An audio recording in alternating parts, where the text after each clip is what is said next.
독자 여러분 안녕하세요. 김상준 기자입니다. 오늘 함께 만나보실 차량은 지금 제가 운전하고 있는 캐딜락 XT6입니다. 최근에 캐딜락에서 나온 대형 SUV이고요. 3열 좌석까지 있는 모델입니다. 최근에 대형 SUV들이 글로벌적인 인기를 누리고 있고 또 국내에서도 아주 많이 팔리고 있는데요. 캐딜락도 대형 SUV 시장을 공략을 하기 위해서 신형 차량을 빠르게 출시를 했고요. XT6에는 3.6L V6 가솔린 자연흡기 엔진 탑재가 됐고요. 최고 출력 314마력, 최대 토크 38kgm를 발휘합니다. 출력 면에서 상당히 높은 수치를 자랑하고 있고 실제로 300마력이 넘는 이런 출력을 가지고 있기 때문에 가속 성능이나 이런 부분들은 전혀 부족함이 없습니다. 차량의 첫 느낌부터 말씀을 드리면 항상 미국 차를 리뷰할 때마다 말씀드리는데 고속주행 시 만족감이 상당히 좋습니다. 이 차는 고속주행하고 저속주행하고 좀 느낌이 좀 많이 다릅니다. 좀 출력이 너무 초반에 좀 쏟아져 나오는 경향이 있어요. 단점이라고 할 수도 있는데 초반에 출발할 때부터 출력이 왈칵 쏟아져 나오니까 가속 페달을 살짝 밟아줘야지 원하는 만큼 가속력을 발휘할 수 있습니다. 출력이 세다 보니까 평상시에 운전하는 것처럼 이렇게 가속 페달을 밟으면 이게 확 튀어나가거든요. 국내와 미국하고는 사실 주행 환경이 많이 다른데 국내는 시내 주행도 많고 또 가다서다를 반복하는 길이 많잖아요. 그러다 보니까 국내에는 조금 안 맞는 세팅이라고 볼 수가 있습니다. 이 부분은 아마 차를 구매를 하시고 나서 적응을 하면 괜찮을 텐데 초반에는 조금 불편하실 수도 있을 것 같아요. 고속주행 시에는 아주 만족감을 주는 차량이라고 볼 수가 있습니다. 저속에서는 조금 아쉽지만 100점 만점에 100점을 줘도 아깝지 않을 만큼 충분히 좋은데 좀 더 자세하게 설명을 드리도록 할게요. 미국 차를 리뷰하면서 항상 고속주행 안정감이라든지 고속주행 만족감이 상당히 높다고 말씀을 드렸는데 XT6의 경우에도 서스펜션이 전자식 서스펜션이 적용됐거든요. 상당히 좀 안락한 승차감을 주고 서스펜션의 댐핑 압력을 이렇게 전자식으로 조율을 하면서 승차감을 항상 좋게 하려고 노력을 합니다. 특히 그게 고속에서는 아주 만족감을 주는 세팅이라고 볼 수가 있습니다. 그래서 2열과 3열 공간이 마련이 돼서 사람들이 많이 일단 탑승을 할 수가 있고 또 3열을 접고 2열까지 접게 되면은 광활한 적재 공간이 나오기 때문에 준수한 고속 승차감과 또 넓은 적재 공간은 레저용 차량에 아주 최적화됐다고 볼 수가 있겠죠. 많은 분들이 인터넷에서 이 차가 트래버스의 고급형이라고 말씀을 하시는데 어느 정도 동의할 수 있는 부분이고요. 이 차량이 전륜구동 기반의 사륜구동 시스템을 탑재를 했는데 좀 장점은 트래버스 같은 경우에는 전륜구동 느낌이 좀 강하게 들었었거든요, 주행을 했을 때. 그런데 이 XT6 같은 경우에는 전륜구동 기반 동일한 사륜구동이지만 전륜구동의 느낌이 좀 더 적게 납니다. 고속에서의 밸런스가 상당히 좋다고 볼 수가 있는데 그 이유를 저도 궁금해서 이제 관계자한테 물어보니까 무게 배분을 앞하고 뒤하고 상당히 좀 50대 50으로 맞추려고 노력을 많이 했다고 합니다. 같은 플랫폼을 적용한 트래버스 같은 경우에는 전륜구동의 느낌이 좀 많이 나서 조금 아쉬운 느낌이 있었어요. 왜냐면은 좀 안락한 승차감을 주기 위해서는 아무래도 후륜구동 시스템이 좀 더 유리하기 때문에 사륜 시스템이 탑재됐지만 전륜구동 느낌이 좀 강하게 났던 트래버스는 좀 아쉬운 점이 있었는데 같은 플랫폼을 적용하고 또 전륜구동 기반 사륜구동 시스템을 어떻게 보면 비슷한 그런 느낌을 갖고 있는 XT6가 트래버스랑 상당히 비슷할 거라고 생각을 했는데 약간 좀 많이 다릅니다. XT6 같은 경우에는 구동력의 배분은 보여지지는 않습니다. 그런데 그냥 몸으로 체감이 되는 거는 한 6대 4 정도? 요 정도 느낌이 나고 후륜으로 상당히 많은 구동을 보내고 있다는 느낌이 확실히 나고 고속주행 시 후륜구동 못지않은 부드러운 승차감을 주고 있기 때문에 승차감이 상당히 좋은 차량이라고 볼 수가 있겠습니다.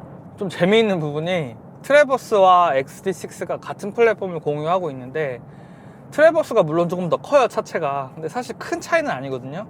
근데 트래버스는 운전하기가 좀 부담이 됐어요. 골목길에서 운전하기가 좀 조심스러웠는데 XT6는 같은 플랫폼을 적용했음에도 그 크기에 대한 부담은 트래버스보다 좀 적다. 예, 이것도 장점일 수가 있겠죠.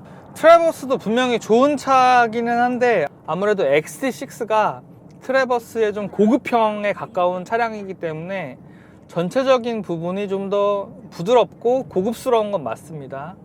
핸들링 같은 경우에도 그 트래버스가 그 SUV 정통의 그런 약간 투박한 그런 느낌이 있다면 이 XT6 같은 경우에는 좀 부드러운 핸들링이 있어요. 좀 더 이 핸들링 감각이 좀 더 부드럽고 또 트래버스보다는 좀 더 정교한 느낌을 가지고 있어서 뭐랄까 조금 고급스러운 느낌이 확실히 운전을 해보면 느껴집니다. 성향 자체는 상당히 비슷한데 업그레이드 버전이 맞다고 볼 수가 있죠. 또 재미있는 부분은 트래버스와 엔진이 어떻게 보면은 그 기본적인 골격이나 이런 부분은 같다고 볼 수가 있는데 정제되어 있는 핸들링처럼 이 음색, 엔진의 음색도 상당히 좀 정제가 되어 있습니다.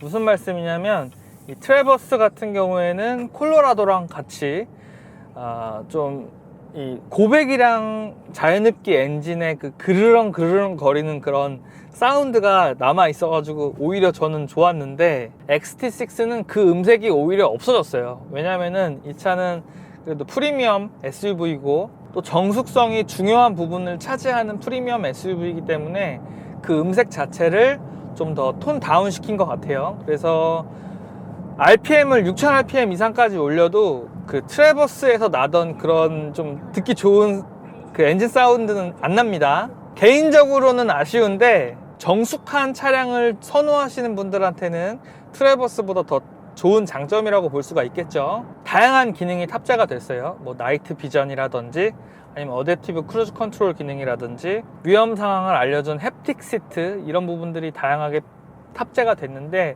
한 가지 아쉬운 점은 그 차선 이탈 방지 기능이 탑재가 되기는 했거든요. 그런데 뭐 ADAS 시스템 반자율 주행 기능으로 부를 정도로 정교하게 움직이지 않기 때문에 그러니까 정리해서 말씀드리면 차선 정중앙을 맞춰서 갈 수는 없어요. 이렇게 이탈만 방지해주는 기능. 네. 실제로 이탈할 것 같으면 이렇게 스티어링 휠을 안쪽으로 이렇게 안쪽으로 이렇게 유도를 해주는데 차선 중앙을 맞춰가는 기술은 아직 부족하다. 그 기능이 탑재되지 않았다. 이 부분은 좀 아쉬운 점입니다. 복합 연비는 8.3km/L를 인증을 받았는데 고속 주행할 때는 한 11에서 12 정도까지도 나오고요. 도심 주행할 때는 한 7, 8 정도 나오는 것 같아요. 승차감 자체는 상당히 준수하고 편안하고요. 정숙성 측면에서도 상당히 조용한 편이에요. 예. 뭐 아까도 말씀드렸지만 엔진의 소음까지도 줄여가지고 전체적인 방음을 상당히 신경을 많이 썼고요. 차에서 나는 소리를 상당히 억제하려고 노력을 많이 했습니다. 트래버스보다도 확실히 조용하다고 볼 수가 있겠죠. 브레이크의 제동력은 좀 아쉽게 느껴지실 수도 있을 것 같아요. 제동력 자체가 부족한 건 아닌데 육중한 차체를 가지고 있다 보니까 조금 밀린다고 느끼실 수도 있을 것 같아요. 대형 SUV들의 그 브레이크 세팅이 사실 이렇게 브레이크를 밟았을 때 바로바로 이렇게 제동력이 살아나게끔 만들지 않기 때문에 그냥 일반적인 승용차를 타시던 분은 브레이크를 생각보다 많이 밟아야지 제동력이 발생된다고 생각하실 수도 있는데 점진적으로 이렇게 브레이크를 꾹 밟으면은 제동력이 살아나는 타입입니다. 저는 적응이 돼서 이 도심 출발할 때도 부드럽게 출발을 하고 있는데 힘이 넘쳐요. 지금 이렇게 조금만 가속을 했는데도 충분히 이렇게 확 튀어나가고 가솔린 자연흡기 엔진의 그 응답성이 확실히 있습니다. 사실 그 초반에 튀어나가는 거를 좋아하시는 분들한테는 상당히 만족감을 줄 것 같아요. 한 가지 아쉬운 점은 오토홀드 기능이 없어요. 전자식 파킹 브레이크 시스템은 탑재가 됐는데 오토홀드 기능이 없기 때문에 정차 중에 브레이크를 계속 밟고 있어야 된다는 점, 이 점은 좀 아쉬운 점입니다. 차량의 가격은 8,347만 원인데 고가죠. 고가의 SUV이고 그런데 GV80, 제네시스 GV80나 링컨 에비에이터, 뭐 볼보 XC90 이런 다양한 차종들하고 비교가 될 것 같아요. 또 뭐 BMW, 뭐 X5나 X7, 또 벤츠 GLE 이런 차들하고 비교가 될 텐데 나름대로 가격은 파격적으로 나왔다고는 합니다. 미국의 가격에 비해서 한 1000만 원 가량 싸게 나왔다고는 하는데 전체적인 상품성 측면에서 봤을 때 가격이 좀 더 공격적으로 나왔으면 어땠을까라는 생각이 듭니다. 왜냐면은 GV80 같은 경우에 제가 3.5L 가솔린 모델을 옵션을 넣고 해보니까 한 7천만 원에서 7,500만 원 정도면은 뭐 큰 불편함 없이 차를 탈 수가 있겠더라고요. 그래서 가격적인 측면에서는 뭐 조금 아쉽다라고 볼 수가 있겠습니다. 제가 오늘 시승 행사를 와가지고 평상시처럼 이렇게 차량을 좀 자세하게 살펴보기가 좀 제한이 됐는데 향후에 이 차량을 좀 더 자세히 살펴볼 수 있는 기회를 갖도록 할게요. 뭐 전반적인 상품성에 대해서는 상당히 괜찮고 초반에 좀 울컥거리는 현상이 좀 있긴 하지만 이 부분은 차량을 구매해서 적응이 되면은 해결이 될 것 같아요. 그리고 장점은 고속주행 시 상당히 만족감을 준다는 점과 또 승차감이 좋다는 점, 그리고 2, 3열 공간이 좀 넓다는 점, 그리고 적재 공간이 진짜 넓다는 점, 이 부분이 장점이 되겠습니다. 레저용 차량으로 상당히 적합할 것 같고 대형 SUV 중에 뭐 이 미국 차와 캐딜락 이 차량을 선호하신다면 한번 좀 시승을 해보시고 또 개인 취향에 맞으면 또 상당히 또 만족감을 줄 차량이기 때문에 살펴보시면 좋을 것 같습니다. 예, 독자분들 감사하고요. 좋은 자동차 컨텐츠로 다시 찾아뵙겠습니다. 감사합니다.